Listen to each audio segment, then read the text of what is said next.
Assalamualaikum warahmatullahi wabarakatuh. Jumpa kembali di channel Sunyi Sepi. Pada kesempatan kali ini saya akan kembali dengan membawakan sebuah cerita yang berjudul Ritual Kasugihan. Cerita yang ditulis oleh @ras1402.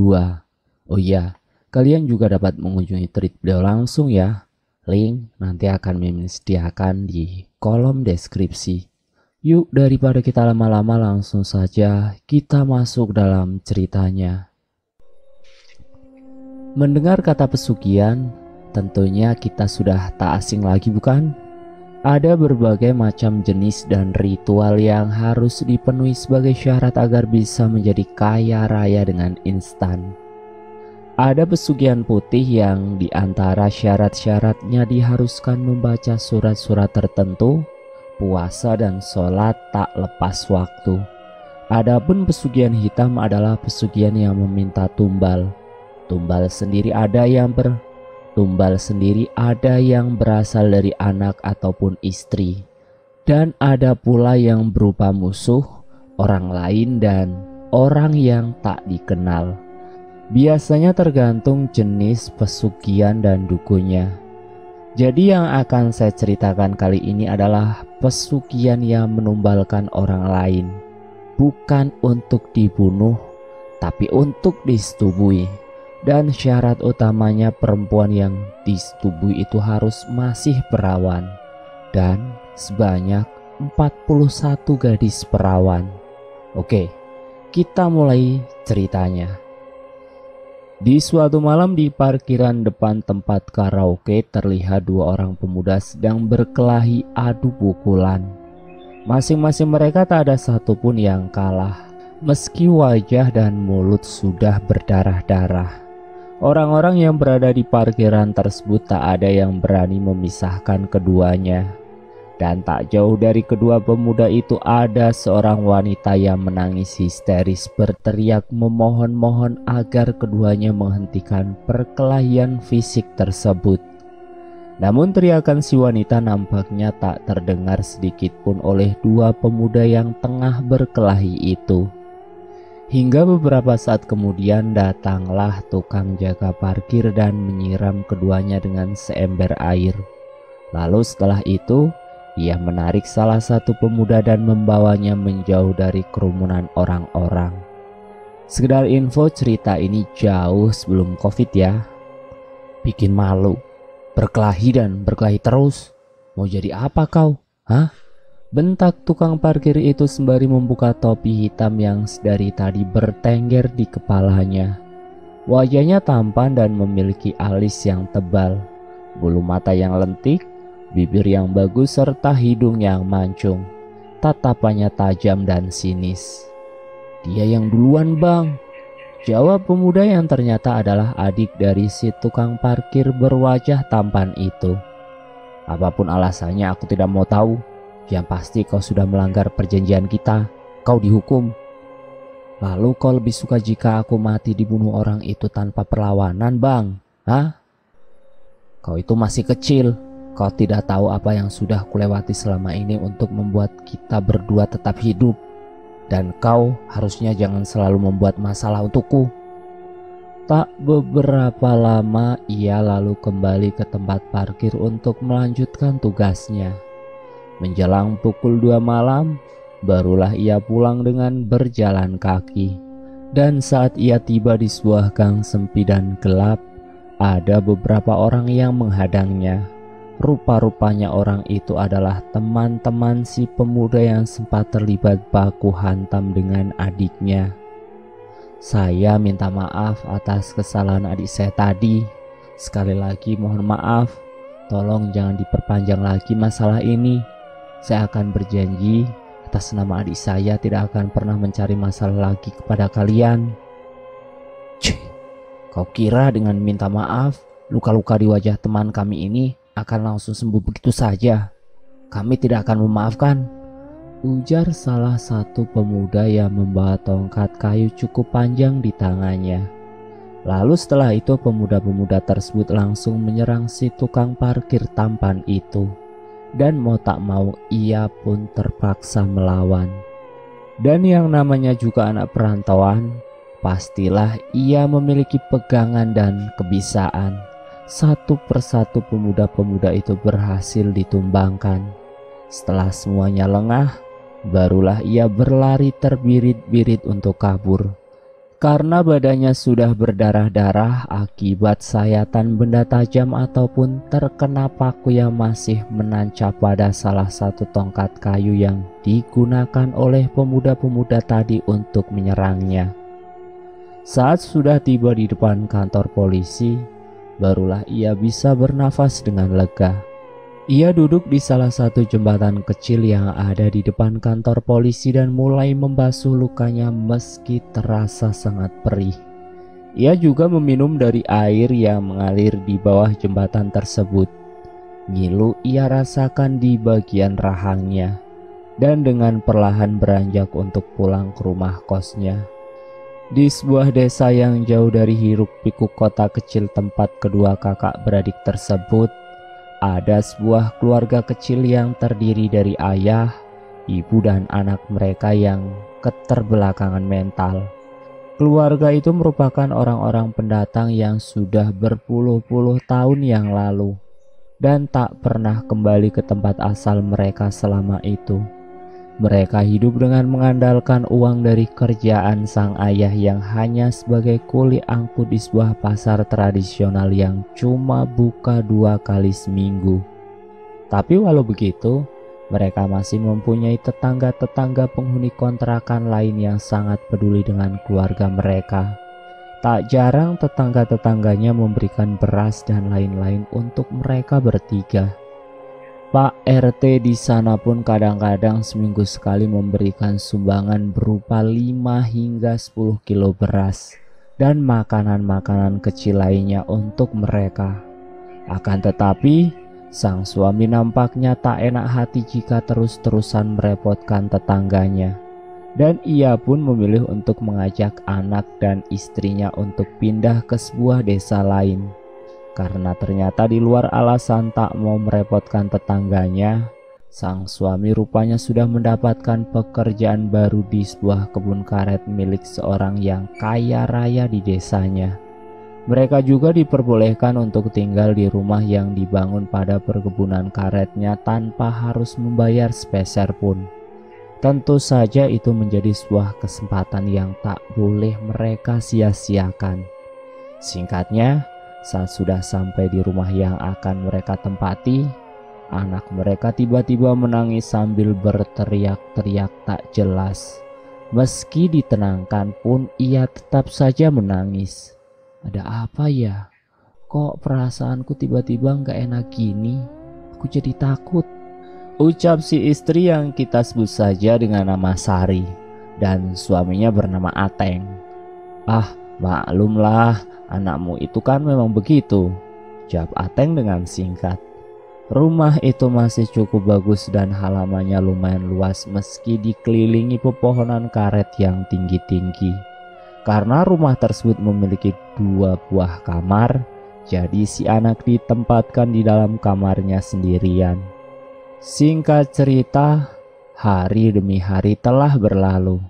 Mereka tinggal di rumah tersebut dengan sangat nyaman dan selama itu tak ada kejadian-kejadian aneh yang terjadi di sana.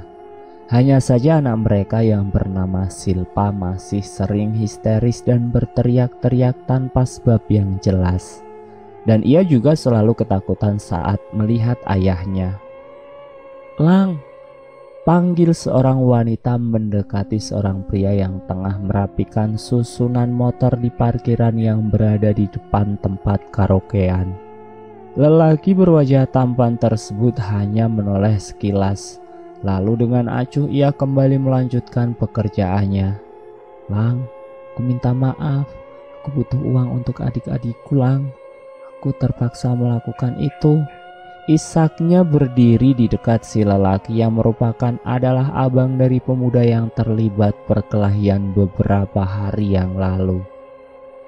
"Buat apa minta maaf? Itu kan sudah menjadi pilihanmu. Dan sekarang kita jalani saja seperti yang sudah kita perjanjikan," jawab Elang dengan suara yang sedikit serak. "Aku tidak mau seperti itu. Aku masih ingin bersama kamu, Lang, karena untuk melupakanmu terlalu sulit bagiku. Kumohon kau mengerti. Isak perempuan yang rupanya adalah kekasih Elang. Elang menghela nafas panjangnya. Ia bimbang dengan keputusannya. Apakah ia harus mempertahankan wanita itu ataukah memutuskan hubungan dengannya? Karena seperti yang Elang tahu, wanita itu kembali terjun ke dunia hitamnya yang dulu sempat ia tinggalkan saat mulai berpacaran dengan Elang hanya demi pundi-pundi rupiah. Elang kecewa dengan keputusan kekasihnya dan memutuskan untuk pergi.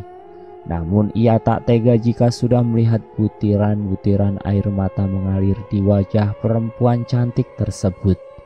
Elang mengusap air mata yang jatuh ke pipi kekasihnya sambil berkata, "Jangan diulangi lagi ya, apapun alasannya," ucapnya dengan lembut. "Jadi kamu memaafkan aku?" Elang mengangguk sambil tersenyum. Wanita cantik itu lalu mengecup pipi Elang. Dan saat beberapa kendaraan masuk ke halaman parkir, si wanita ikut membantu Elang untuk mengatur barisan motor tersebut. Hari itu Elang pulang sekitar pukul 5 sore. Karena rupanya teman seprofesi Elang datang lumayan cepat. Wanita yang bernama Herni tersebut menyerahkan kunci kendaraannya kepada Elang, lalu mereka berdua pun pulang menuju ke rumah kontrakan Herni. Tidak lupa mereka singgah di salah satu warung sate dan membungkus 2 porsi untuk dibawa pulang.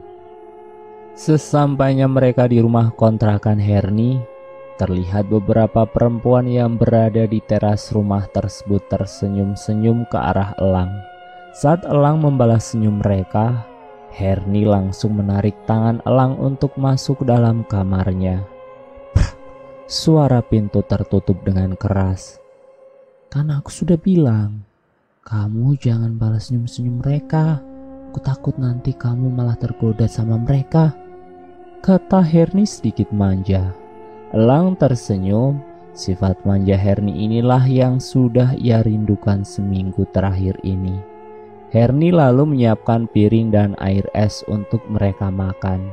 Mereka bercanda dan tertawa penuh rasa bahagia. Karena rasanya sudah cukup lama mereka tak melakukan hal itu lagi. Selesai makan, Elang membersihkan dirinya di dalam kamar mandi milik Herni. Karena Elang sering berkunjung ke sana, jadi ada beberapa lembar baju dan celananya yang berada di dalam lemari baju Herni. Setelah mengenakan baju bersih, Elang duduk sambil menonton televisi di atas kasur sembari menunggu Herni yang sedang mandi. Pacaran di antara keduanya bisa terbilang sehat, karena mereka tak pernah sekalipun melakukan hubungan dewasa. Meski Elang tahu siapa Herni dan bagaimana kehidupan masa lalu Herni, prinsipnya cuma satu. Jika mencintai, maka jangan pernah merusaknya. Herni merebahkan kepalanya di paha Elang sambil memainkan jari jemari milik lelaki tampan itu. "Kamu dapat salam dari Ines," ucap Herni. Elang tersenyum lalu mencubit gemas pipi kekasihnya itu. "Tidak ada yang lain selain kamu di hatiku, sayang," bisik Elang dengan lembut. "Lang, apa kamu serius padaku?" tanya Herni. "Ya, bila tabunganku sudah cukup untuk melamarmu, aku akan segera melamarmu." "Pasti?" tanya Herni lagi. "Ya pasti." Tiba-tiba obrolan keduanya terpotong oleh suara ketukan pintu kamar. Herni beranjak dan pergi ke arah pintu. Saat ia membuka pintu, ternyata seorang laki-laki yang sedang mabuk langsung menyelonong masuk dalam tanpa permisi. Elang mengerutkan keningnya, sementara wajah Herni terlihat gugup. "Siapa dia, Her?" tanya Elang. "Aku tidak tahu." "Bagaimana mungkin kau tak tahu? Sementara laki-laki itu tahu persis di mana letak kamarmu. Aku kecewa padamu, Her. Aku kira kau tulus padaku, tapi nyatanya sampah." Setelah berkata seperti itu, Elang langsung pergi meninggalkan Herni bersama laki-laki yang berada di dalam kamarnya. Elang tak menyangka jika kisah percintaannya harus berakhir karena pengkhianatan. Namun kejadian naas menimpanya. Ia tertabrak mobil saat akan menyeberang jalan. Untungnya pengemudi mobil tersebut adalah orang yang bertanggung jawab dan segera melarikan pria itu ke rumah sakit terdekat. Elang tak sadarkan diri selama seminggu dan hanya terbaring lemah di kasur rumah sakit. Ega, sang adik, terpaksa harus menggantikan kakaknya bekerja di tempat parkir dan berhenti menjadi pengamen jalanan. Minggu-minggu berlalu. Setelah melewati proses pengobatan yang cukup panjang, akhirnya Elang perlahan-lahan mulai membaik. Meski ia berjalan masih harus menggunakan tongkat penyangga. Hari itu ia sudah bisa keluar dari rumah sakit dan dijemput oleh bapak-bapak yang membawanya ke rumah sakit sekaligus adalah orang yang telah menabraknya. Kedua kakak beradik tersebut juga diajak untuk ikut bekerja di peternakan sapi dan kambing miliknya yang berada di sebuah desa.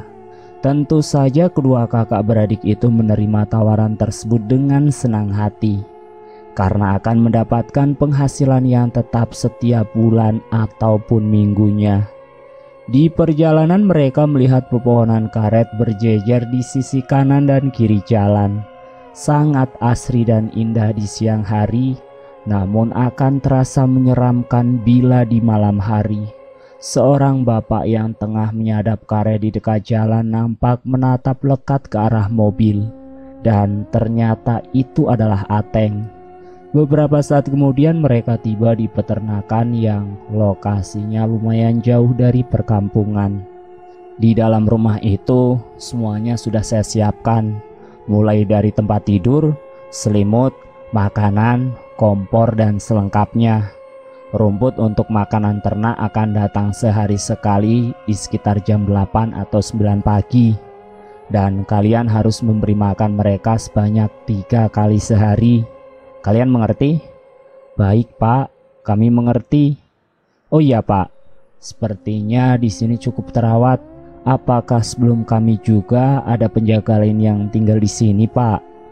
Iya, kakek Darsim dan nenek Liah juga seorang anak gadis mereka, yaitu almarhumah Zainab. Almarhumah? Tanya Ega.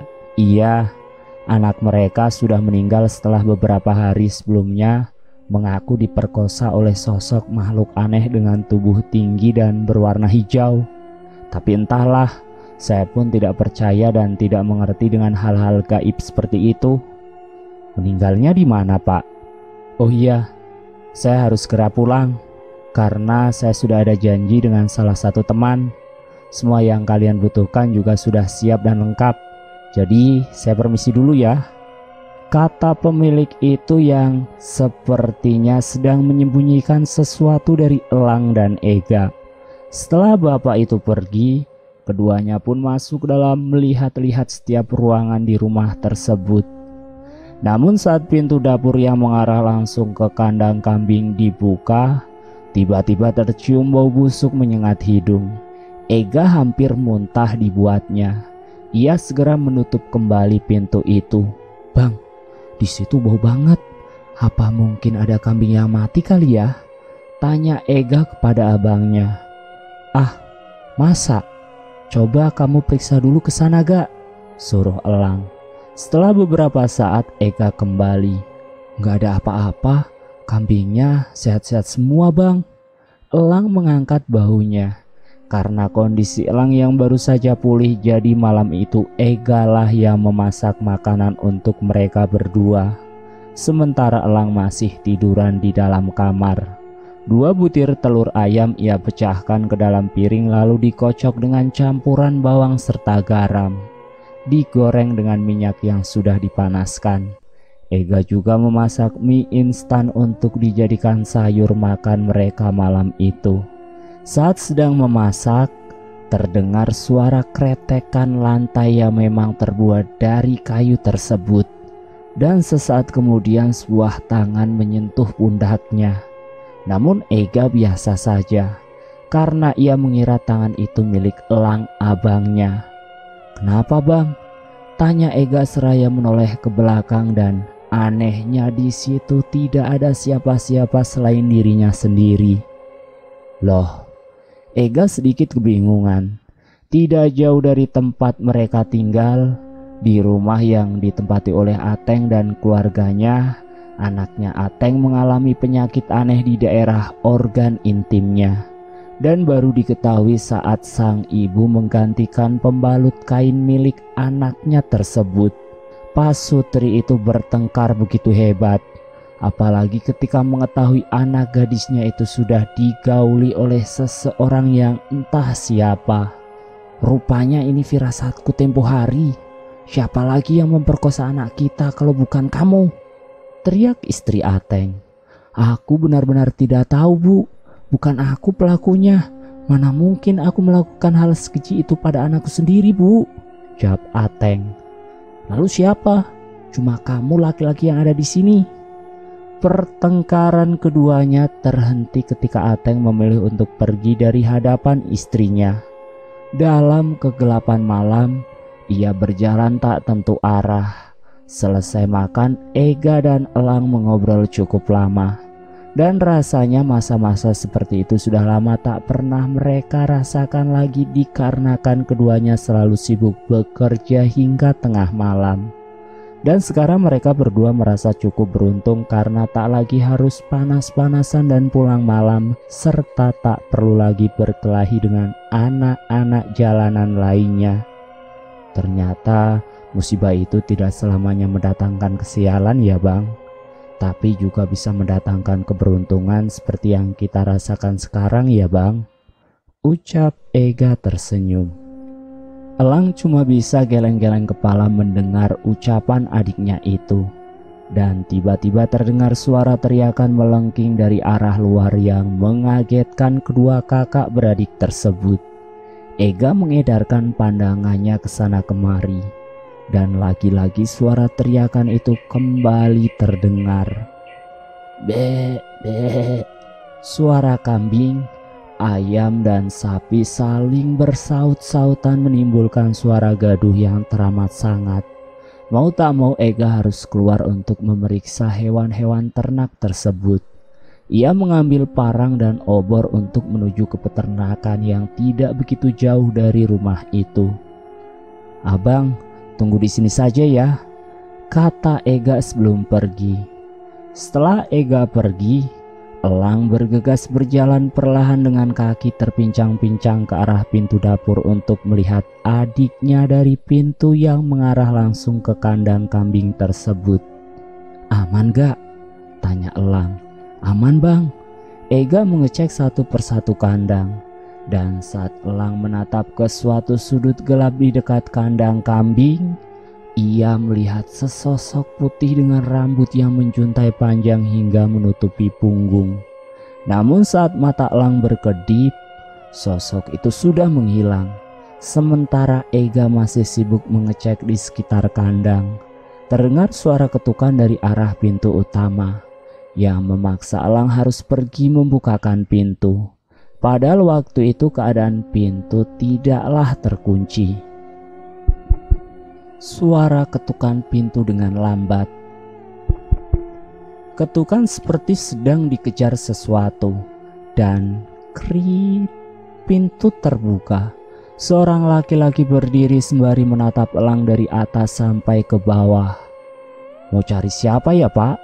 Tanya Elang yang agak risih ditatap oleh si lelaki tersebut.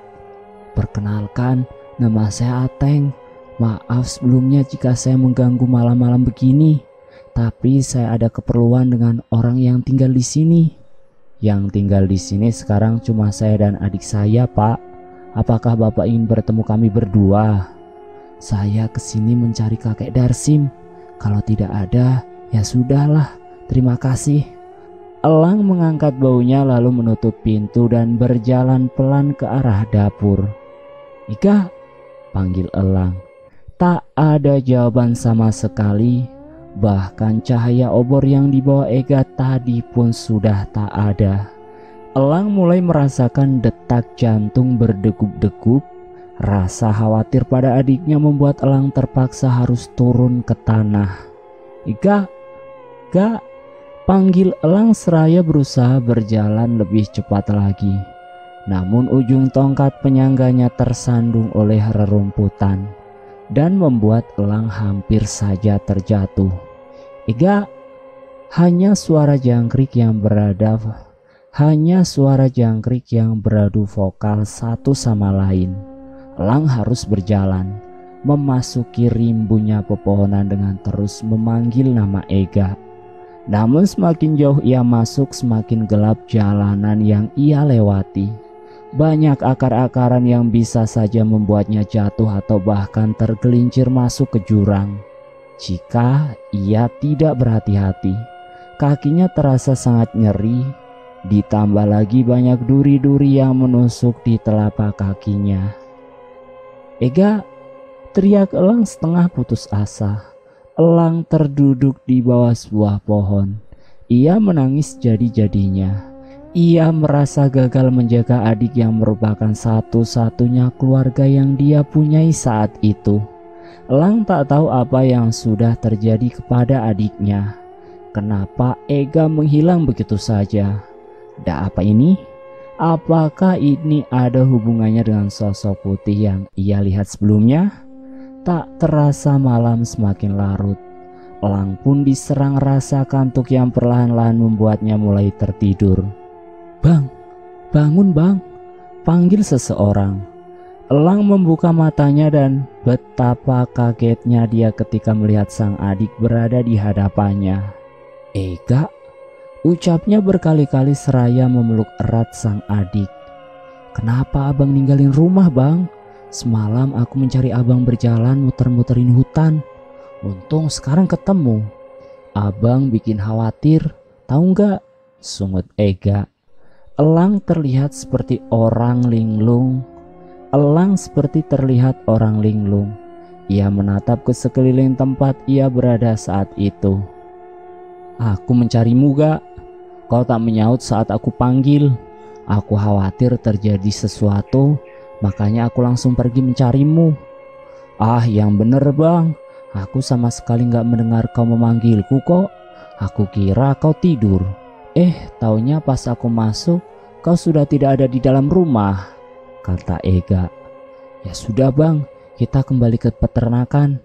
Sebentar lagi rumput akan datang," lanjutnya seraya membantu Elang untuk berdiri. Singkat cerita, ketika sampai di rumah, Ega langsung mengobati kaki Elang dengan obat-obatan seadanya. Sekitar pukul 9, sebuah mobil pick-up putih yang dipenuhi dengan rumput-rumput segar datang. Seorang bapak dan seorang gadis tomboy keluar dari dalam. "Selamat pagi pak," sapa Ega dengan ramah. "Pagi," jawab si bapak. Gadis yang mengenakan celana jeans panjang dengan jaket hitam lusuh serta ikat rambut yang acak-acakan itu sangat cantik dan manis sekali, tetapi lumayan cuek dan pelit senyum. Ega yang membantunya menurunkan semua rumput-rumput tersebut sama sekali tak disapa olehnya. "Riz, abah ke sungai sebentar ya. Kau lanjutkan saja bantu-bantu mereka dulu," ujar si bapak sebelum pergi.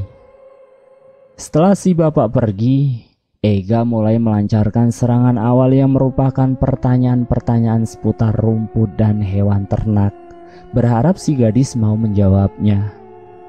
"Aku ragu pemuda seperti kau ini akan betah di sini. Tingkah lakumu layaknya pemuda-pemuda berandalan yang haus akan belayan gadis-gadis," kata si gadis sembari tersenyum sinis. "Hei, kau tak tahu siapa aku? Mana boleh kau menyimpulkan secepat itu tentang diriku," potong Ega. "Gak, kau letakkan di mana korekku?" ujar Elang yang tengah berdiri di ambang pintu. Si gadis terlihat mengarahkan pandangannya kepada Elang. Lama sekali ia tertegun menatap Elang yang sedang memarahi adiknya tersebut. Ada senyum kecil di bibir gadis tersebut. Nampaknya ia sudah jatuh hati pada pandangan pertama dengan sosok Elang. Saat Ega kembali, gadis itu segera melanjutkan pekerjaannya.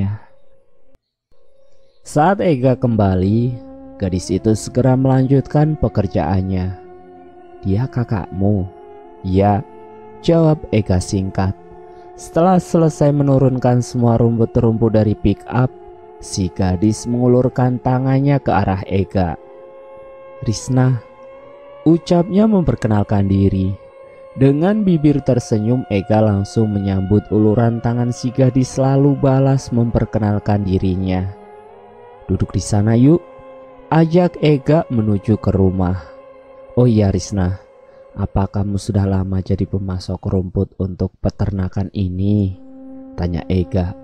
"Sekitar 2 tahunan lebih," jawab Risna sembari membersihkan rumput-rumput yang menempel di jaketnya. "Berarti kamu pernah melihat anak perempuan penjaga ternak sebelum kami di sini?" "Iya, dia ramah, baik, juga sangat cantik. Sayangnya dia hidupnya hanya sebentar." "Oh," Ega membulatkan bibirnya. "Kau juga cantik. Sudah berapa usiamu?" tanya Ega. "Sepenting itukah usiaku untukmu?" "Ah enggak, cuma tanya. Kalau rasanya pertanyaanku membuatmu tak nyaman, tak usah dijawab." "Bang, kenalin nih bang," ujar Ega memanggil Elang. "Iya," jawab Elang dari dalam rumah, namun tak juga kunjung keluar. "Maaf ya, abangku itu memang seperti itu. Orangnya cuek, apalagi kalau sama cewek." Risna hanya tersenyum kecil menanggapi perkataan Ega dan setelah beberapa saat mengobrol kesana kemari, bapak-bapak tadi datang lalu mengajak Risna untuk pulang. Setelah selesai memberi makan semua hewan ternak, Ega langsung membersihkan dirinya sebelum masuk dalam rumah. Sementara Elang sedang memasak nasi di dapur, sesekali ia terlihat melamun menatap buih-buih kurakan atau didian di dalam panci nasinya. "Bang, tolong ambilkan handuk bang," panggil Ega ketika membuyarkan lamunannya. Hening, suasana malam itu membuat Ega mengantuk. Apalagi setelah semalaman ia tak tidur, ditambah lagi siang harinya seharian disibukkan mengurus hewan ternak. Perlahan-lahan Ega mulai terlelap. Sementara Elang masih duduk di teras rumah dengan ditemani secangkir kopi dan musik alami yang tercipta dari suara-suara binatang malam di kejauhan. Anehnya, udara yang awalnya dingin malah perlahan-lahan mulai memanas. Elang mengipas-ipaskan tangannya di sekitar wajahnya. Ia melihat ke sekeliling. Banyak sekali kelap-kelip kunang-kunang mengitari pepohonan. Dan suasana bertambah aneh ketika tak satu pun lagi terdengar suara binatang-binatang malam, seperti jangkrik ataupun gonggongan anjing liar di kejauhan. Hembusan angin dingin dari arah depan membawa aroma-aroma tak sedap. Beberapa kali Elang menghembuskan nafasnya berharap agar bau yang mengganggu pernafasannya itu sedikit berkurang.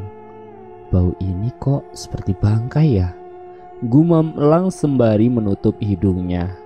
Karena dirasa bau busuk tersebut tak juga hilang, akhirnya Elang memutuskan untuk masuk dalam rumah. Ia merebahkan dirinya sambil mengipas-ipaskan tubuhnya dengan tutup toples. Berlahan-lahan tapi pasti, matanya mulai terpejam. Di antara sadar dan tidak, Elang merasa seperti sedang diendus oleh sesuatu di bagian wajahnya. Namun saat ia membuka matanya, tak ada siapapun di sekitarnya. Merasa itu hanyalah mimpi, akhirnya Elang kembali melanjutkan tidurnya. Dan kali ini, saat ia mulai tertidur lagi, Elang mulai mendengar suara seorang wanita yang tengah bernyanyi di dekatnya. Dengan agak kesal, Elang pun membuka matanya sembari bangun. Di sudut ruangan, ia melihat seorang wanita mengenakan gaun berwarna putih yang sedang duduk menghadap di dinding. "Kau siapa?" tanya Elang. "Na na na, na na na na na na." Perempuan itu terus saja bernyanyi dengan lirik dan nada yang sama berulang-ulang. Karena merasa kesal pertanyaannya tak dijawab, akhirnya Elang langsung beranjak mendekati si perempuan. Dan saat tangannya hampir menyentuh bahu si perempuan, Akhirnya perempuan tersebut memalingkan wajahnya kepada elang dan Herni. Perempuan itu tersenyum dan beranjak berdiri. Ia mendekati elang yang terus berjalan mundur. Dan saat tubuh elang terpojok ke dinding, perempuan tersebut meneriaki elang. "Kenapa kau tinggalkan aku?" teriaknya dengan suara lantang. Kulit wajahnya perlahan-lahan terkelupas dan berdarah. Kedua bola matanya pun pecah dan cairannya mengenai wajah elang. Wajah Herni benar-benar menjadi tak berbentuk. Hanya menyisakan tengkorak yang memiliki sedikit rambut. Dan tiba-tiba, jerit elang terbangun dari tidurnya. Saat ia tahu yang ia alami hanya sebuah mimpi, elang menghela nafas lega. Ia mencoba mengatur nafasnya. Lalu bersamaan dengan itu, kepalanya menjadi pening. Elang melihat Ega, sang adik, masuk dan mengotak-atik tas miliknya. Lalu mengambil pisau yang entah sejak kapan berada di dalam tasnya. "Gak, kau mau apa? Hah?" bentak elang. Namun bentakan dari sang kakak tak membuat Ega menghentikan langkahnya. Ia tetap keluar sambil memegang pisau. Elang yang khawatir dengan adiknya itu pun langsung beranjak dari tempat tidur dan berusaha mengejar adiknya. Anehnya di sini adalah kaki elang yang harusnya masih sakit tiba-tiba sudah sembuh. Ia bisa berlari mengejar Ega. Akan tetapi saat akan keluar dari pintu, tubuh elang seperti terhalang oleh dinding transparan hingga membuatnya tak bisa untuk keluar. Rasa pening di kepalanya semakin menjadi. Saat ia memejamkan matanya, terdengar jelas suara dari Ega tengah memanggil-manggil nama elang. Cerita beralih dari sudut pandang Ega. Setelah berhasil mengikat tubuh elang dan menyiramnya dengan air, Ega berusaha menyadarkan sang kakak yang seperti sedang kerasukan tersebut. Segala cara yang ia ketahui sudah ia terapkan untuk menyadarkan si kakak, tapi tampaknya sama sekali tak membuahkan hasil. Saat elang kembali mengamuk dan hampir berhasil melepaskan ikatan di tubuhnya, Ega terpaksa harus menampar sang kakak dengan sangat keras. Darah segar mengalir dari bibir elang. Sesaat kemudian elang merasa seperti tubuhnya ditarik oleh sesuatu dengan sangat kencang. Dan "Syukurlah kau sadar, Bang," ujar Ega. Beberapa kali elang mengerjap-ngerjapkan matanya berharap kalau semuanya sudah kembali normal. "Ega?" "Iya, Bang, aku Ega." Setelah merasa itu benar-benar abangnya, Ega pun langsung melepaskan ikatannya. "Ada apa? Kenapa aku diikat, Gak?" Beberapa pertanyaan keluar dari mulut elang. Ia nampak bingung dengan apa yang sebenarnya terjadi. "Abang mengamuk, bahkan hampir saja membunuhku, Bang. Lihat, abang dengan sengaja melukaiku," jawab Ega sembari memperlihatkan lukanya. Elang menggeleng. Mana mungkin ia melakukan kekerasan kepada adik kesayangannya itu. Beberapa kali elang memukul-mukul kepalanya dengan tangan, berharap akan mengingat apa yang sudah terjadi. Namun tak satu pun ia ingat selain kejadian yang ia alami di mimpinya tadi. "Aku tidak ingat, aku gila, aku benar-benar sudah gila," ujar elang semakin kuat memukul-mukul kepalanya. "Bang, sudah Bang, aku tidak menyalahkan abang kok," bentak Ega sembari menahan kedua tangan elang. "Aku merasakan hal-hal aneh selalu tinggal di sini. Bahkan rasanya aku hampir gila," ucap elang dengan suara serak. "Bukan kau saja Bang, jujur aku juga merasakan keanehan-keanehan itu.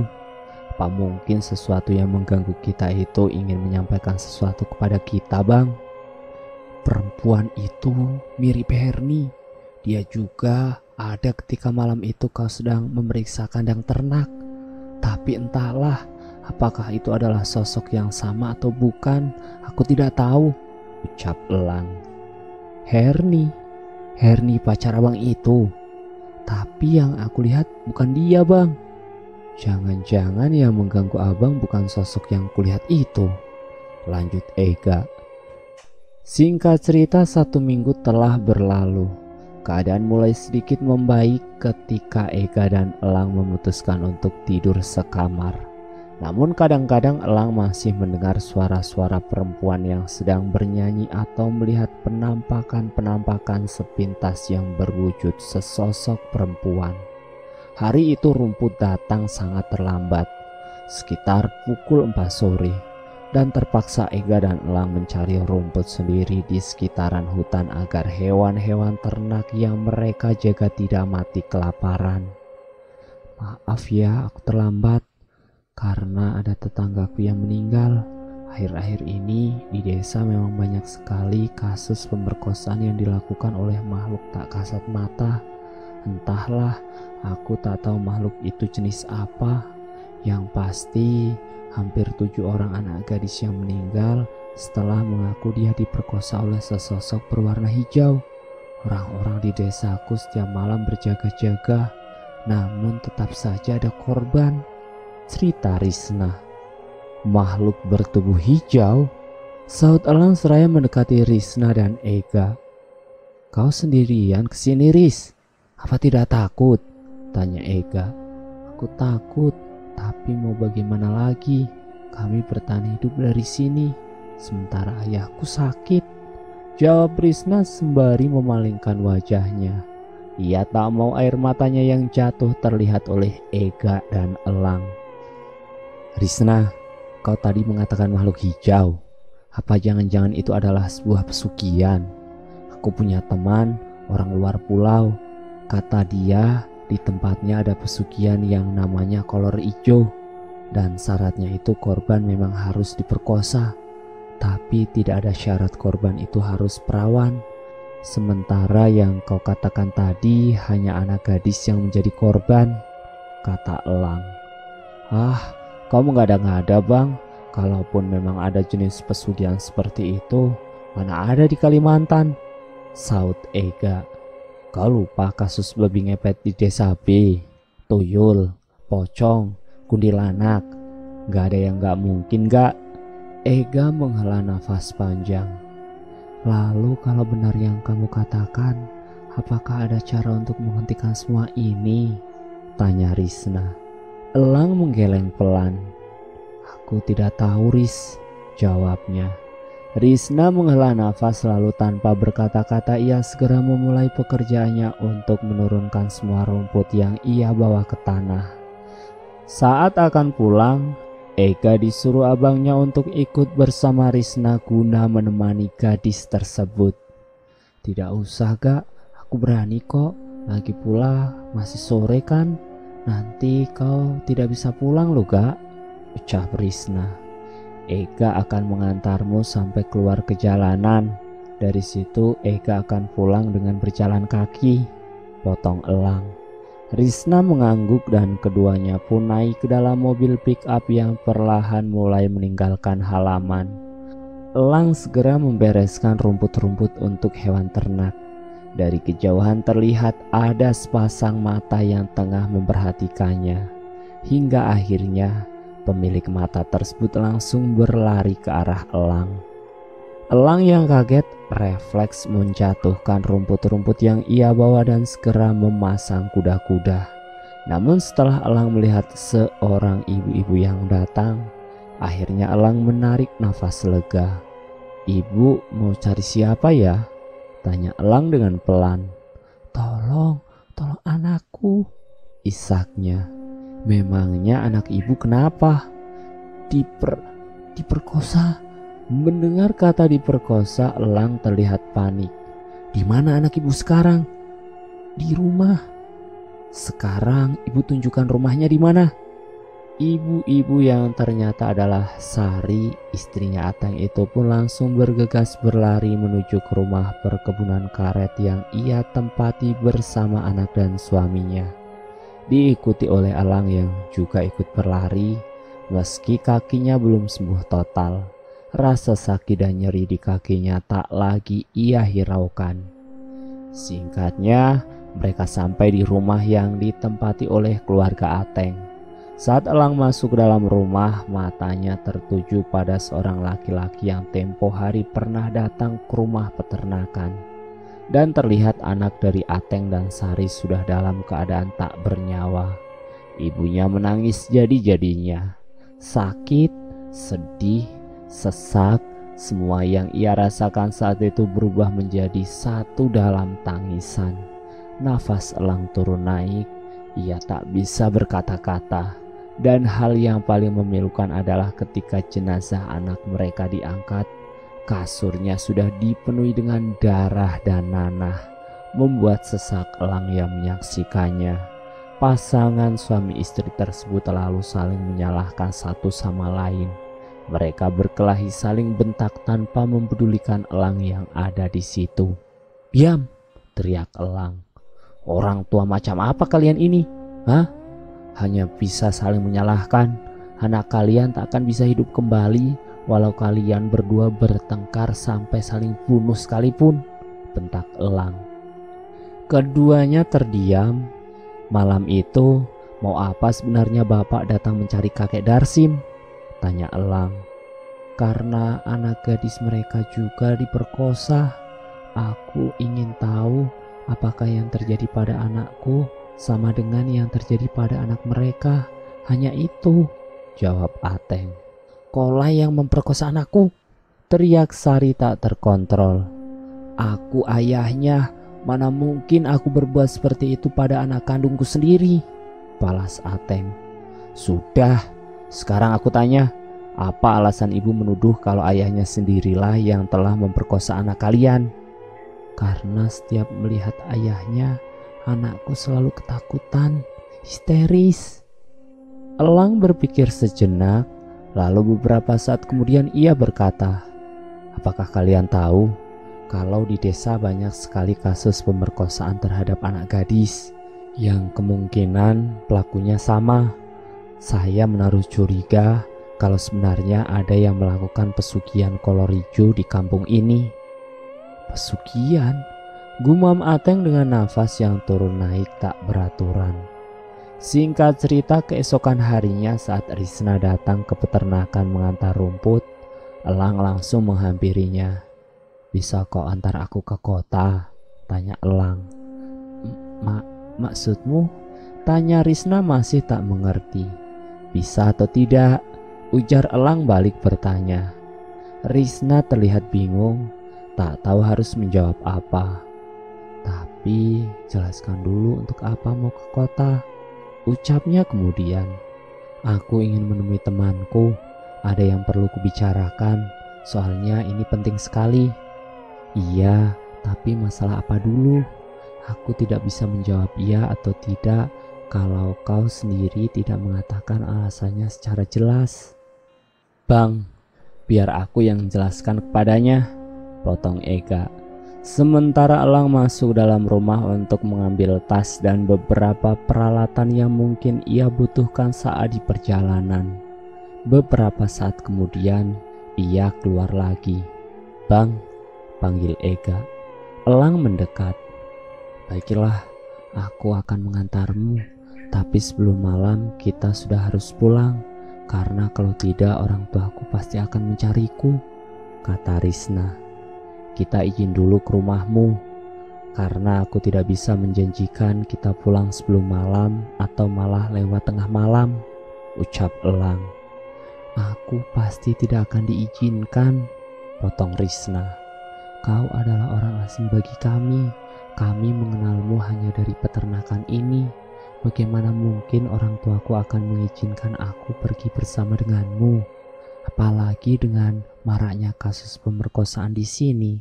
Sudah dapat kupastikan aku tak akan diizinkan," lanjut Risna. Elang menghela nafas panjang. Jarak dari desa ke kota terbilang sangat jauh. Apa mungkin mereka akan kembali sebelum malam?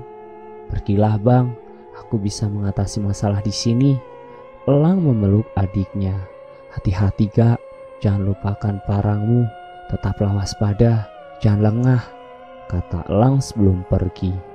"Risna, kau saja yang menyetir, Nanti kutunjukkan jalannya, ujar Elang kepada Risna yang tengah menatapnya. Mobil pickup tersebut pun perlahan-lahan mulai meninggalkan halaman, di mana Ega masih berdiri mematung menatap pickup itu sampai benar-benar hilang dari pandangannya. Saat sampai di jalan besar, Risna mengemudikan pickup tersebut dengan sangat lincah, mendahului mobil-mobil lain yang satu arah dengan mereka. Risna, apakah pemilik peternakan yang kami jaga itu orangnya kaya raya? Tanya Elang saat di jalanan yang sunyi. Dibilang kaya ya memang kaya, tapi ada satu lagi pengusaha karet yang sangat kaya melebihi bos kalian itu. Namanya Pak Warto. Rumahnya paling besar di desa.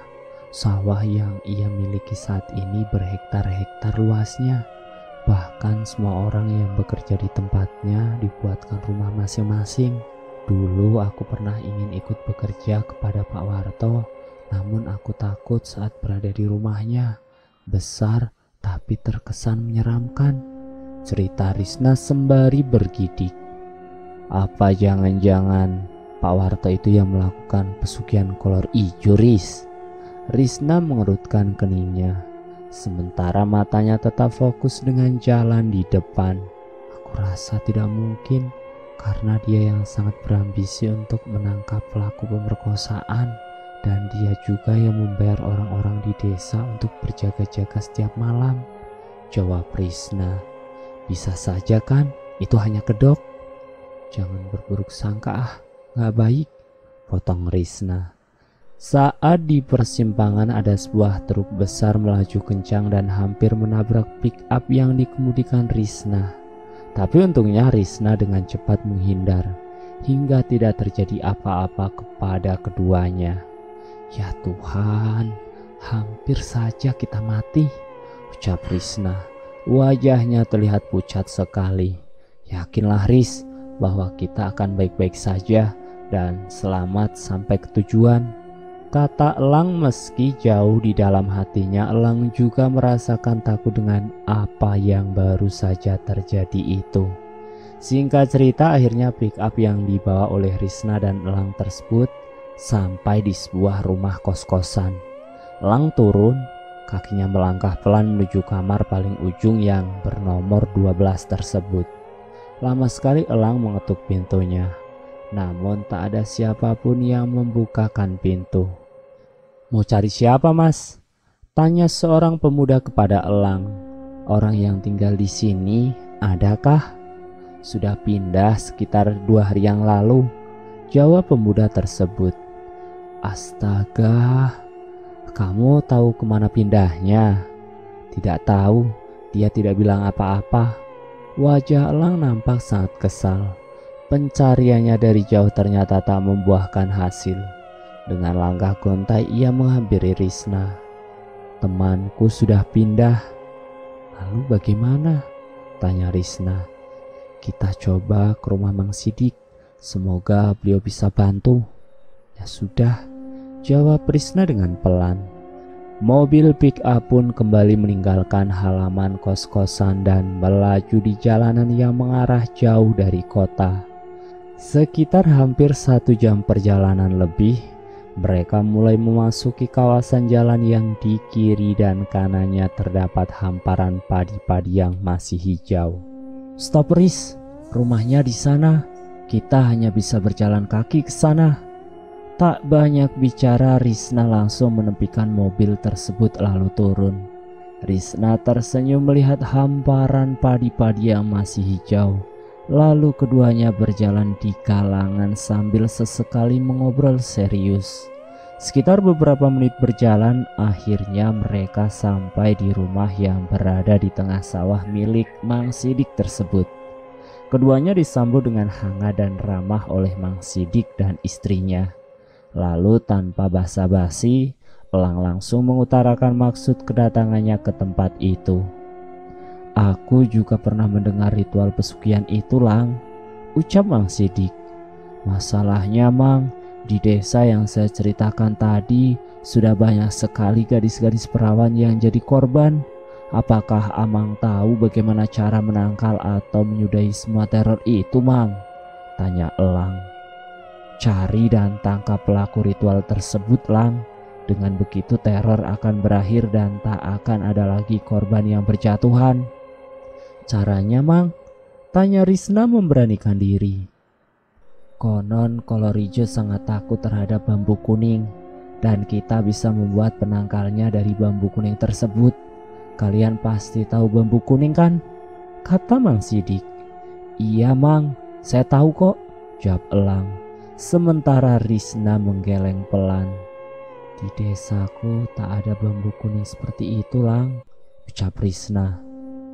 3 kilometer dari rumahku itu ada banyak sekali bambu kuning.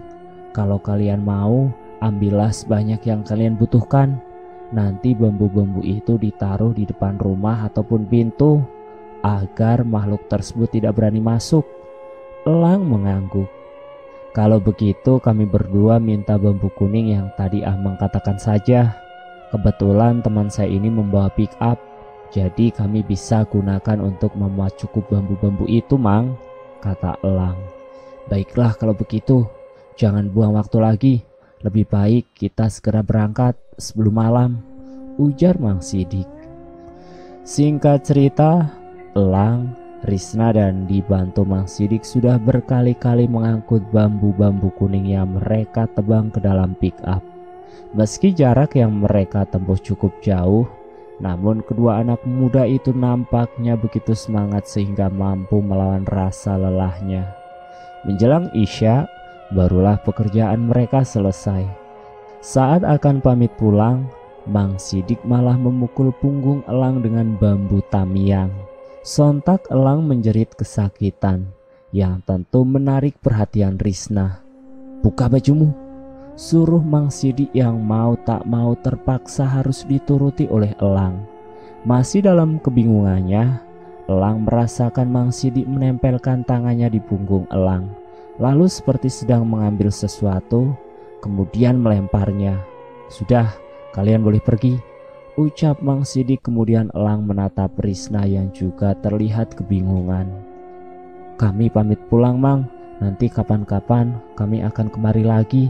Terima kasih ya, Mang, sudah membantu kami, ucap Elang dan Risna bersamaan. Sama-sama, semoga kalian berhasil menangkap pelakunya ya, Lang. Mang Sidik tersenyum seraya melambaikan tangannya. Perlahan-lahan pick up yang dikemudikan Risna itu pun membelok dan meninggalkan tempat tersebut.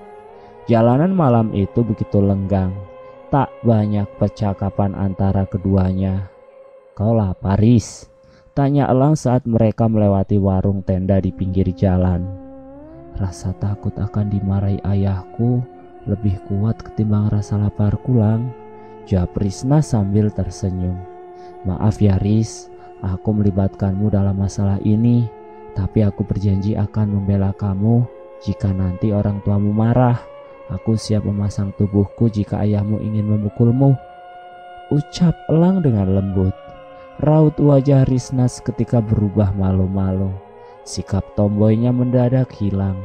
Ia begitu salah tingkah mendengar ucapan Elang, laki-laki yang sudah dari awal pertama telah mengambil hatinya. Stop sebentar, Ris, tolong, ada sesuatu yang menggigit punggungku, ujar Elang seraya memperlihatkan punggungnya kepada Risna. Ya Tuhan, punggungmu memar, Lang, biru, kenapa bisa begini? Kata Risna dengan bergetar. Mungkin kena rotan yang Mang Sidik tadi, Ris, jawab Elang seraya menutup kembali punggungnya. Tapi tadi pukulan Mang Sidik pelan sekali, Lang, mana mungkin bisa membekas seperti ini, bantah Risna yang memang melihat kejadian tadi. Elang tak bisa berkata-kata. Apa yang dilihat Risna jauh berbeda dengan yang Elang rasakan saat Mang Sidik memukulnya tadi. Rasanya seperti dipukul dengan kekuatan penuh. Bisa bayangkan sendiri betapa sakit dan pedihnya terkena pukulan rotan yang dipukulkan dengan sekuat tenaga. Kata apa, Lang? Masih sakitkah punggungmu? Tanya Risna nampak khawatir. Sudah tidak kok, Ris, jawab Elang dengan singkat. Sengaja ia berbohong agar Risna tetap fokus mengemudi. Saat sampai di daerah perkebunan karet, terlihat kabut tebal memenuhi jalan. Lampu mobil seakan tak mampu menembus kabut tersebut. Dan tiba-tiba Risna menatap Elang dengan tatapan ketakutan. "Mungkin itu hanya binatang buas, Ris. Teruskan saja," ujar Elang sembari menghela nafas panjang. Risna terus melajukan mobilnya hingga keluar dari kabut. Saat akan berbelok ke arah peternakan, secara kebetulan cahaya lampu mobilnya mengarah ke pinggir jalan. Dan dari sana berdiri sesosok laki-laki misterius mengenakan celana pendek berwarna hijau tanpa mengenakan baju. Dada Risna bergerak turun naik dengan cepat. Ia sangat ketakutan melihat sosok tersebut. "Lang," ucapnya. "Iya, aku juga melihatnya kok. Jangan berhenti, Ris. Aku ada di sampingmu." Elang terus mengelus-elus tangan Risna untuk menenangkan gadis itu. Saat sampai di peternakan, terlihat 2 buah sepeda motor terparkir di halaman rumah. "Itu ayahku, Lang," ucap Risna bergetar. "Tenang, jangan gugup. Aku yang akan bicara kepada ayahmu, Ris." Deru mesin mobil membuat orang-orang yang berada di rumah tersebut keluar. Mereka berdiri menatap dengan tatapan tajam, sementara Ega berdiri di pojokan dengan wajah yang menunduk. "Hahaha, aku kira kau pemuda baik-baik. Tidak menyangka kau akan membawa anak gadis orang sampai selarut ini, tanpa izin pula," ujar bapak-bapak yang merupakan bos dari Elang dan Ega. "Maafkan saya, Pak, Bu, Bos. Saya melakukan ini terpaksa karena keadaan mendesak. Saya ingin menyudahi teror yang ada di desa ini," jawab Elang. "Bagaimana caranya kau menyudahi teror itu? Apa dengan cara membawa kabur anak gadisku?" ujar Ibu Risna. "Kami ke kota menemui orang yang bisa dan mengerti dengan hal-hal gaib. Dia menyarankan untuk menancapkan bambu kuning di halaman rumah atau di depan pintu rumah-rumah warga agar makhluk itu tidak bisa masuk, dan untuk para gadis-gadis jika ingin keluar rumah diharuskan untuk membawa bawang putih dan serpihan bambu kuning agar makhluk tersebut tidak berani mendekat," kata Elang. Lang, bagaimana mungkin pemuda sepertimu itu percaya akan hal-hal tabu seperti itu? Pemerkosaan yang terjadi di desa kita ini tidak ada hubungannya dengan hal-hal gaib, dan aku yakin semua ini pasti dilakukan oleh penjahat-penjahat kelamin yang sudah ahlinya. Kemungkinan saja yang melakukan perbuatan biadab itu dilakukan secara berkelompok. Makanya walau kita sudah berjaga-jaga setiap malam, tapi tetap saja bisa kecolongan. Dan satu lagi, Lang, yang kita hadapi ini kelompok orang-orang jahat yang tentu tidak akan takut dengan sebuah bambu yang ditancapkan di halaman rumah. Kau seharusnya berpikir sehat sebelum bertindak, ujar laki-laki yang merupakan bosnya itu. "Maaf, Pak, tapi menurut saya tidak ada salahnya kita menghargai usaha mereka, dan yang tidak kita lihat belum tentu itu tidak ada. Lagi pula kalau memang usaha mereka ini berhasil, maka desa kita juga yang akan kembali aman. Dan jika tidak, kita tidak akan rugi kok. Jadi tidak ada salahnya membiarkan mereka melakukan apa yang ingin mereka lakukan. Selagi itu niatnya baik, silahkan," ujar ayahnya Risna. Risna menatap Elang. Ia tak menyangka jika ayahnya yang ia kenal sebagai sosok ayah yang keras dalam mendidik anak-anaknya bisa berkata sebijak itu. "Ya sudah, saya ikut kalian saja. Tapi jika tidak berhasil, siap-siap kalian berdua pergi dari peternakanku," ujar bosnya seraya mengeluarkan kunci motornya dari saku celana.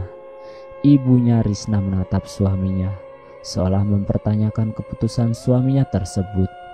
"Biarkan saja, lagi pula niat mereka kan baik," kata ayahnya Risna. "Gak, kita berangkat," panggil Elang.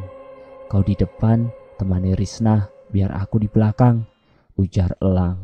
Saat Ega sudah berada di dekatnya, perlahan-lahan pick up yang dikemudikan Risna berjalan menuju ke desa. Elang duduk di atas tumpukan bambu sembari berpegangan. Singkat cerita, mereka pun akhirnya tiba di desa. Di depan pos kamling pick up tersebut berhenti. Ega dan Risna turun tak terkecuali dengan Elang. "Dibelah kecil-kecil nggak, Lang?" tanya Risna.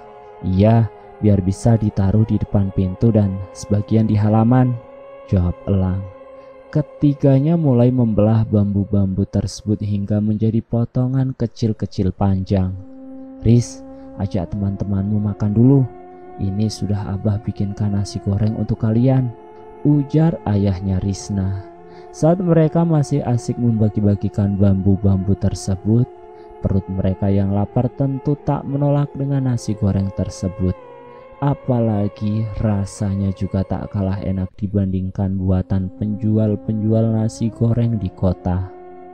Ketiganya makan dengan lahap. Sekitar pukul 3 subuh, barulah pekerjaan mereka selesai. Hanya tinggal satu rumah, yaitu milik bosnya Pak Ateng yang belum dibagikan. "Sepertinya makhluk itu bukan berasal dari kampung sini, Lang. Tapi nggak apalah, yang penting kita sudah mempunyai penangkalnya," ucap Risna. Risna nampak sangat akrab dengan Elang, sementara Ega tak sedikit pun ia ajak bicara. Tentu sikap Risna yang begitu malah membuat Ega jadi cemburu dan marah kepada abangnya. "Menurutmu makhluk itu dari mana, Gak?" tanya Elang. "Gak tahu," jawab Ega dengan singkat. Beberapa saat kemudian mereka sudah memasuki halaman rumah tersebut dan menggantungkan bambu di gagang pintu lalu menancapkan sebagian di halaman rumah. Karena seperti yang Risna ketahui, pemilik perkebunan karet tersebut juga mempunyai anak dan keponakan yang masih gadis. Setelah selesai, mereka bertiga pun akhirnya pulang. Risna pulang ke rumahnya, sementara Elang dan Ega terpaksa harus menunggu sampai pagi di pos kampling. "Kau suka sama Risna kan?" tanya Ega.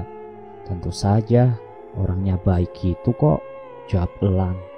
"Sukanya lebih dari sekedar teman kan?" tanya Ega lagi. "Maksudmu, apa abang ada niatan untuk memacarinya?" tanya Ega. "Ah, yang benar saja kau ini, Gak. Mana mungkin. Sudah aku capek, mau tidur dulu," ujar Elang seraya merebahkan tubuhnya di atas tikar anyaman yang ada di pos kampling tersebut. "Kulihat dari sikap Risna padamu tadi, sepertinya kalian berdua sudah ada hubungan tertentu. Apa benar begitu, Bang? Apa kau ini tak bisa diam? Aku capek, ingin tidur sebentar pun diganggu. Kalau mau bahas masalah perempuan, nanti saja," bentak Elang yang sudah memulai memejamkan matanya. Ega yang masih labil itu pun akhirnya emosi dan malah mengajak duel abangnya. "Jangan kekanak-kanakan seperti itu, Gak. Aku ini abangmu. Kalau kau menganggap aku ada apa-apa dengan Risna, itu sama sekali tidak benar. Aku sudah menganggap dia seperti teman sekaligus adikku. Tidak ada hubungan apa-apa antara aku dan dia, Gak. Lagi pula aku sudah tak kepingin lagi pacaran-pacaran seperti itu, yang ujung-ujungnya hanya saling menyakiti," ujar Elang sembari mendorong Ega. Ega termenung. Ia mengingat kilas balik kehidupan mereka berdua dulu. Elanglah yang menjadi sosok ayah juga sekaligus ibu bagi Ega. Ia rela dipukuli teman-teman seprofesinya demi sesuap nasi yang ia bawa pulang untuk Ega. Dan tak seharusnya hanya gara-gara perempuan Ega malah menantang berkelahi dengan kakaknya itu. Tapi untuk meminta maaf Ega merasa sedikit gengsi. Akhirnya keduanya pun tertidur dengan tubuh saling memunggungi satu sama lain. Sekitar pukul 8 pagi, Risna dan juga ayahnya datang. Risna memberikan rantang berisi makanan untuk keduanya. Elang yang awalnya ramah kepada Risna malah menjadi cuek dan pelit senyum kepada gadis itu. "Lang," panggil Risna. "Ya," jawabnya tanpa menoleh dan tetap asik mengunyah makanannya. "Kau marah padaku?" "Marah? Tidak. Ega yang duduk tak jauh dari abangnya itu pun mendehem. Abangku gak marah sama kamu, Riz. Dia marah pada aku. Bang, masalah tadi malam aku minta maaf ya, kata Ega. Saud Elang sembari mengangguk. Beberapa saat setelah selesai makan, Elang diajak ayahnya Risna untuk berbicara secara empat mata dengannya sambil berjalan-jalan. Betulkah yang Risna ceritakan tentang makhluk itu, Lang? Tanya ayahnya Risna memulai percakapan. Iya pak, kata Mang Sidi memang begitu. Saat aku lewat di jalan depan rumahnya, bambu yang kalian taruh di rumah besar pemilik perkebunan karet itu sudah mereka cabut dan dibuang ke sisi jalan. Dibuang? Gumam Elang. Tapi bisa jadi mereka mengira bambu-bambu yang kami taruh di rumah mereka itu hanya ulah dari orang-orang iseng. Lagi pula mereka kan tidak tahu. Dan juga kami tidak meminta izin sebelumnya tadi malam pada pemilik rumah tersebut, ujarnya. Ya, kurasa juga begitu. Karena tidak mungkin rasanya keluarga itu melakukan pesugihan. Matahari semakin meninggi ketika mereka sampai di peternakan. Saat Risna dan ayahnya pulang, kedua kakak beradik tersebut langsung membersihkan diri ke sungai lalu tidur. Lang masih tertidur ketika Ega sudah bangun untuk memberi makan hewan ternak dengan rumput. Lang nampaknya tertidur dengan sangat lelap, sampai-sampai ia mendengkur di siang bolong seperti itu. Karena itu Ega enggan untuk membangunkan kakaknya yang akhir-akhir ini sudah jarang tidur dengan sangat lelap seperti itu. Kira-kira sekitar pukul 8 malam, Elang bangun dari tidurnya. Di sampingnya sudah tersedia telur goreng campur mie dan sepiring nasi yang sudah mulai dingin. Dan terlihat Ega sudah tidur dengan begitu pulas. Setelah mencuci muka, Elang langsung menyantap makanan yang sudah disiapkan oleh adiknya itu. Walau menunya sangat sederhana, tapi Elang sangat lahap memakannya. Setelah makan, Elang membuat segelas kopi dan duduk di teras rumah untuk menikmati pemandangan malam di peternakan. Sekitar setengah jam duduk, Elang mulai merasa kehidupannya kembali normal karena ia sudah tak lagi merasakan hal-hal aneh yang berada di sekitarnya. Bahkan mimpi buruk pun tak lagi ia rasakan.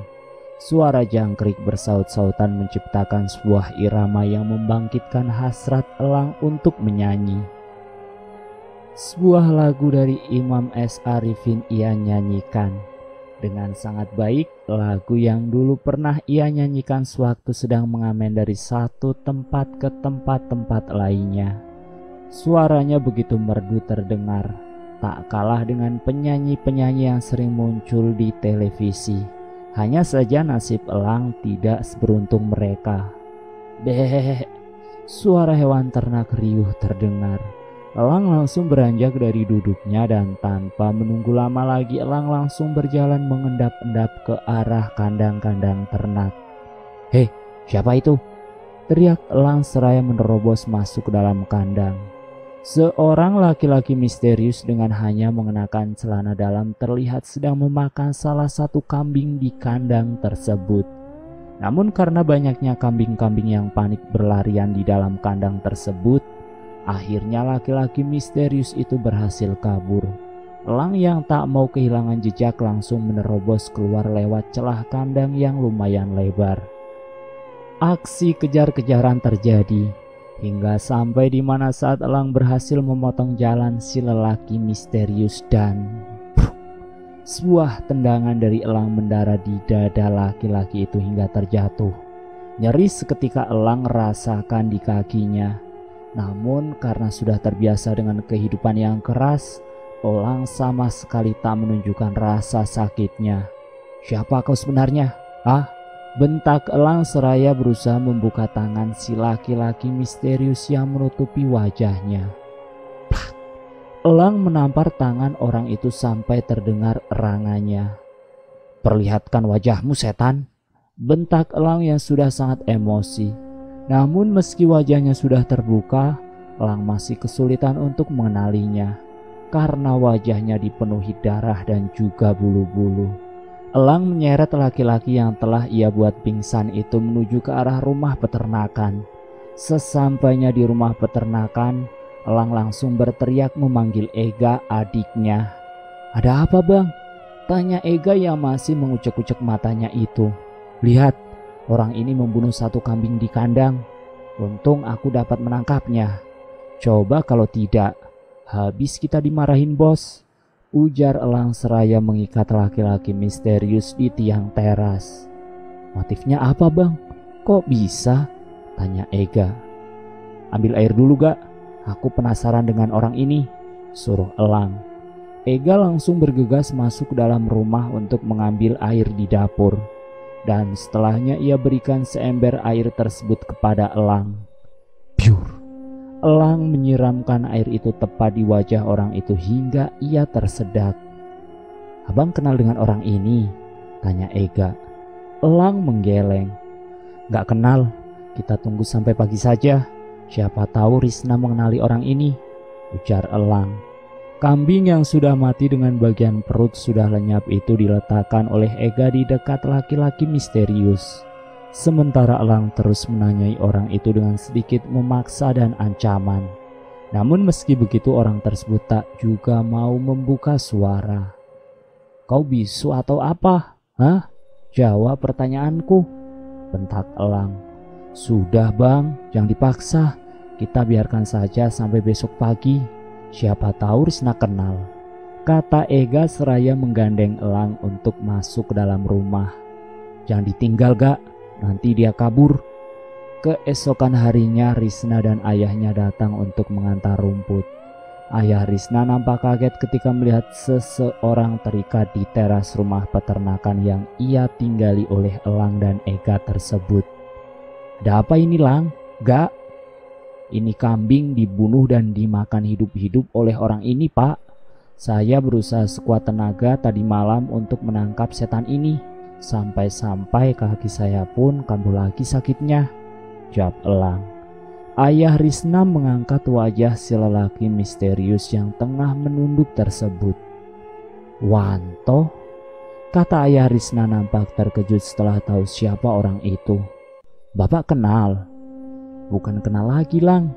Orang ini sering berbuat ulah di desa ini," saut Risna. "Hei Wanto, kenapa kau memakan kambing ini hidup-hidup? Hah?" tanya ayah Risna. Aku disuruh, Pak," jawab orang yang terikat itu. "Siapa yang menyuruhmu? Bodohnya kau mau disuruh memakan hewan yang masih hidup begitu," ujar ayah Risna seraya memukul kaki laki-laki bernama Wanto tersebut.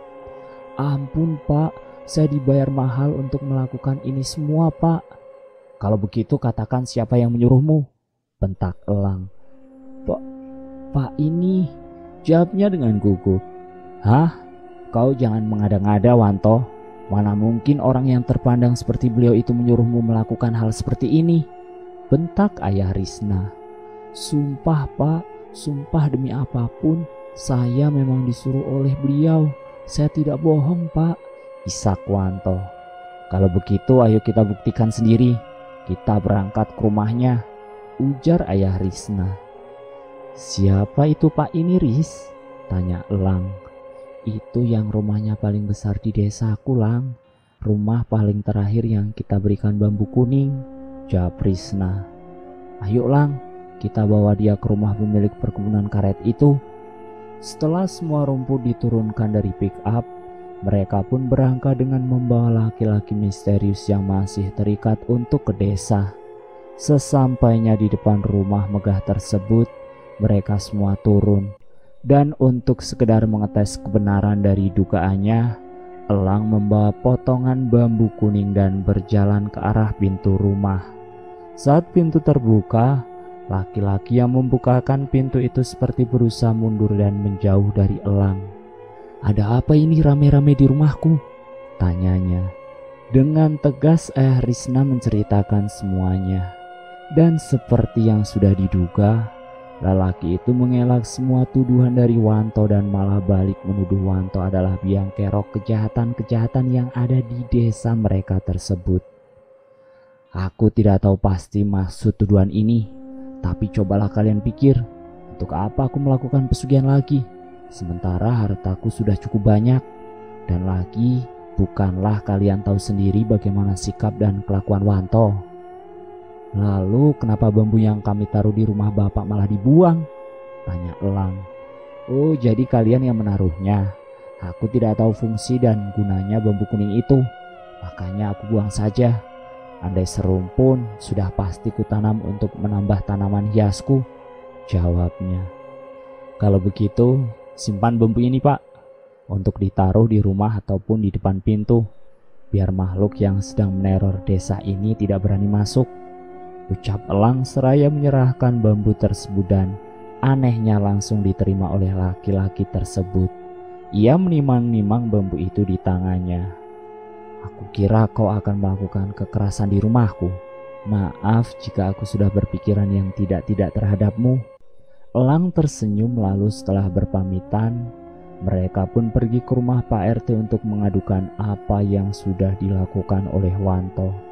Namun saat ditanya, Wanto tetap mengatakan kalau pemilik perkebunan karet itulah yang membayarnya untuk melakukan hal tersebut. Pak RT dan semua orang yang berada di sana saling bertatapan satu sama lain. Yang kita hadapi ini masalah gaib, sama sekali tak memiliki bukti atas kejahatan-kejahatannya. Setelah aku pikir-pikir, apa tidak sebaiknya kita satu desa ini kumpulan uang saja untuk mendatangkan orang pintar ataupun orang yang paham dengan hal gaib seperti ini, kata Pak RT. Bagus juga itu, Pak, biar kita tidak terus-terusan saling curiga satu sama lain, sahut ayah Risna. Paman, aku punya usul.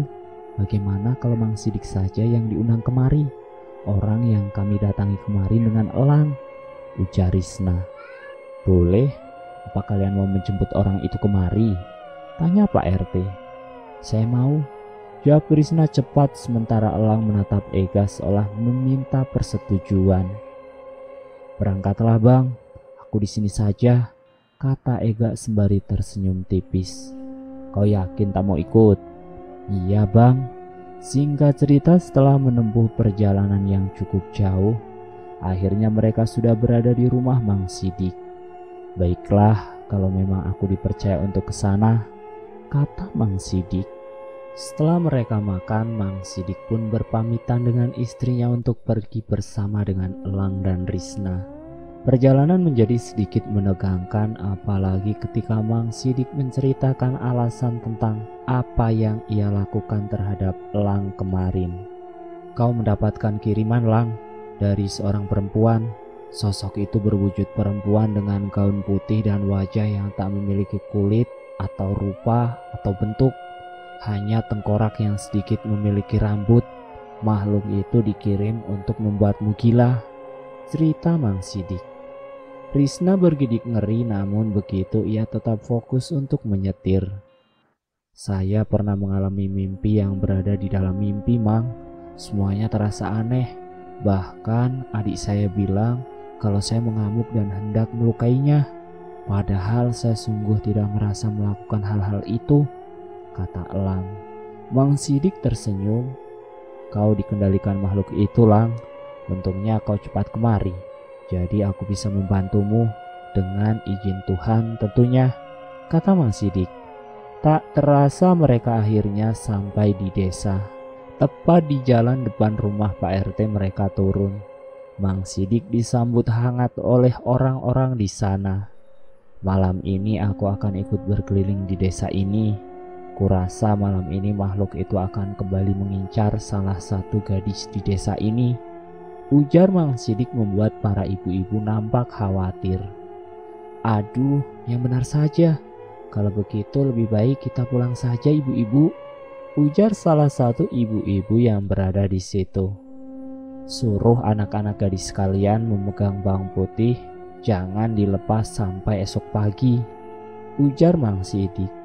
Setelahnya satu persatu orang-orang yang berada di sana pun akhirnya pulang. Tinggallah Mang Sidik, Pak RT, Elang, Ega, dan ayahnya Risna. Malam itu saat bersiap-siap berangkat ke pos kampling, Mang Sidik mengeluarkan sesuatu dari dalam tasnya. Benda berbentuk botol berisi minyak berwarna hitam itu ia oleskan ke tangan dan alisnya. Setelah semua orang yang akan ikut ronda itu sudah kumpul, Mang Sidik membagi menjadi 3 kelompok yang di dalamnya berjumlah masing-masing 3 orang. Sementara Pak RT dan 1 orang warga lainnya disuruh untuk berjaga-jaga di pos kampling. Kalau kalian melihat sesuatu yang mencurigakan, kejar dan tangkap.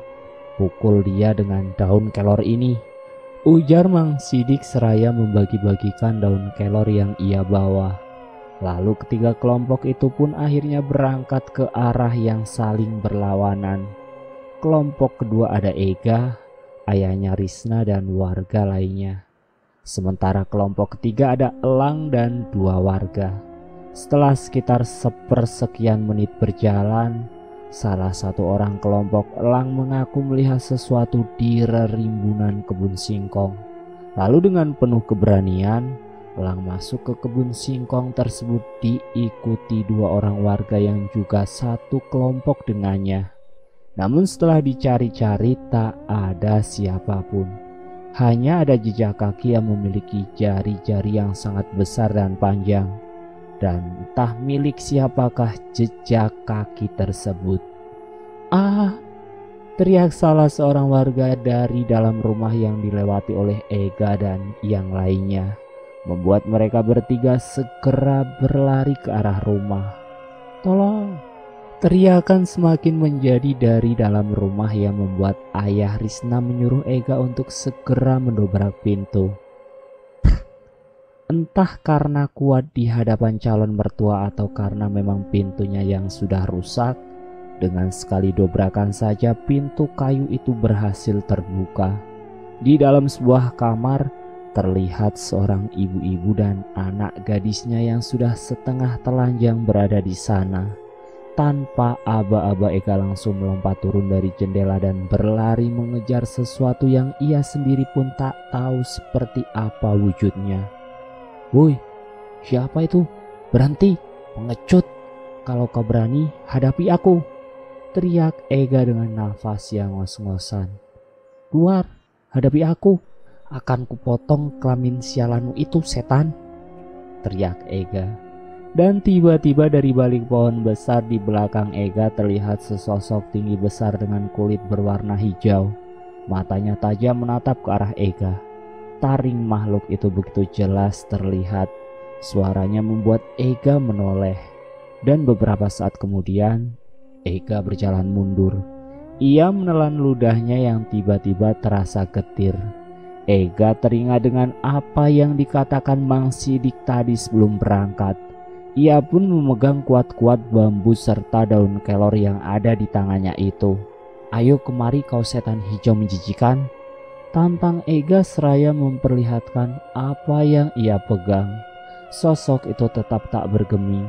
Ia diam saja di tempatnya berdiri. Kretek-kretek suara terdengar yang entah berasal dari mana. Namun tiba-tiba tubuh Ega terhempas beberapa meter ke belakang. Dan secara bersamaan sebuah pukulan telak mengenai kakinya dan membuat Ega menjerit kesakitan. Seorang laki-laki merebut bambu dan daun kelor yang berada di tangan Ega lalu melemparnya jauh-jauh. Ega terbatuk. Darah segar keluar banyak sekali dari mulutnya. "Ya Tuhan, tolong saya," ucap Ega bergetar. Itu adalah doa pertama baginya setelah bertahun-tahun terakhir tak pernah lagi melakukan hal itu. Dan entah bagaimana Ega bangkit. Ia berusaha menghindari serangan-serangan dari lelaki yang memukulnya tadi. Namun beberapa kali Ega terkena pukulan di bagian punggung dan perutnya. Hingga beberapa saat kemudian Elang dan juga beberapa warga lainnya datang ke sana. Melihat adiknya berdarah-darah dan terluka-luka seperti itu, ia langsung menghajar orang itu. Mereka ikut memukuli lelaki itu dan menyeretnya ke desa. Serta yang lebih mengejutkan, lelaki itu ialah orang terpandang di desa mereka. yang memiliki berhektar-hektar luasnya perkebunan sawit dan persawahan. Elang memapah Ega dengan dibantu oleh seorang warga. "Bang, kalau aku mati, tolong jaga Risna ya," ucap Ega terbata-bata. "Shh, kau jangan bicara seperti itu bodoh. Kau pasti bisa bertahan hidup. Kau itu kuat gak? Aku yakin itu," jawab elang tak mampu membendung air matanya. Sesampainya di pos kampling, Ega langsung dibawa ke rumah Risna untuk diobati. Sementara Pak RT dan beberapa warga lainnya terus mengorek pengakuan dari si pemilik perkebunan karet tersebut. Setelah sekitar setengah jam menunggu, Mang Sidik kembali ke pos kampling. "Coba Bapak periksa, Pak. Apa benar ini orang yang jadi penyebab teror di desa kami ini? Kau katakan saja yang sebenarnya, karena aku sudah tahu siapa kamu," ujar Mang Sidik seraya mengatakan hal-hal yang merupakan rahasia dari orang tersebut. Merasa tak ada lagi yang bisa ia sembunyikan, akhirnya dia pun membuka suara. "Iya, memang benar saya bersekutu dengan jin itu untuk menjadi kaya raya," ujarnya. "Sudah sejak kapan itu?" tanya Pak RT. "Sudah cukup lama, hanya saja saya melakukannya di desa lain," terungkap. "Sudah, berarti dia ini yang memperkosa anak-anak gadis di sini." "Jangan diberi ampun, Pak, bunuh saja dia," teriak salah satu warga yang anaknya sudah meninggal setelah diperkosa oleh sesosok jin hijau tersebut. "Tapi kita tidak boleh main hakim begini. Besok kita ke kota untuk menyerahkan orang ini kepada polisi," ujar Pak RT. "Bapak sehat, Pak. Coba Bapak pikir, apakah polisi akan percaya dengan hal-hal seperti ini yang dianggap tabu oleh sebagian orang?" "Iya, Pak. Dan coba Bapak pikir, apakah saat dia melakukan pemerkosaan itu, dia juga merasa kasihan pada korban-korbannya? Tidak kan, Pak? Jadi dia tidak pantas dikasih hidup." Pak RT hanya menggaruk-garuk kepalanya karena ia bingung. "Kita biarkan dia hidup, namun hati dan pikirannya akan mati. Biarkan dia menderita dan menikmati setiap karma kejahatannya," ujar Mang Sidik menengahi. Keesokan harinya orang-orang beramai-ramai pergi ke rumah megah lelaki itu. Mereka menghancurkan setiap sudut rumah hingga tak bersisa. Sementara keluarga lelaki tersebut menangis melihat orang-orang desa yang secara beramai-ramai merusak rumahnya sampai tak bersisa. Tak ada lagi rumah megah di sana. Hanya ada puing-puing kosong yang berserakan. Surat-surat tanah dan perkebunannya dibakar habis hingga tak bersisa. Setelah itu mereka sekeluarga diusir dari desa. Dan selepas itu tak ada lagi yang tahu bagaimana kabarnya keluarga tersebut. Sementara Ega sudah mulai perlahan-lahan sembuh. Ia selalu ditemani oleh gadis cantik nan imut sepupu dari Risna. Nampaknya Ega juga sudah mulai tertarik dengan gadis tersebut. "Bang, aku boleh pinjam uang tabunganmu gak?" bisik Ega di suatu malam. "Buat apa gak?" tanya elang. "Untuk melamar Yati." "Hah? Bukannya kau suka sama Riz?" Sekarang sudah tidak, Bang. Aku cuma ingin Yati." Elang terlihat menggaruk-garuk kepalanya yang tiba-tiba terasa gatal. "Boleh, Bang. Bagaimana ya? Masalahnya uang itu untuk Herni." Mang Sidik cerita loh, kalau Herni yang buat abang hampir gila waktu itu, potong Ega. "Untuk kamu gak? Makanya kalau orang tua bicara jangan selalu dipotong-potong," ujar elang. "Serius, Bang? Boleh?" "Iya. Kalau bisa akadnya barengan aja, Bang. Siapa tahu nanti kita berdua bisa jadi besan." Elang hanya geleng-geleng kepala menanggapi perkataan adiknya itu. Setelah Ega benar-benar sembuh, ia pun akhirnya melamar Yati. Sementara Elang dan Risna masih tetap seperti itu-itu saja. Dan selesai. Terima kasih sudah mampir di channel Sunyi Sepi. Jangan lupa tekan tombol like, share, dan komen. tekan subscribe untuk mengikuti video kami yang selanjutnya ya. Wassalamualaikum warahmatullahi wabarakatuh.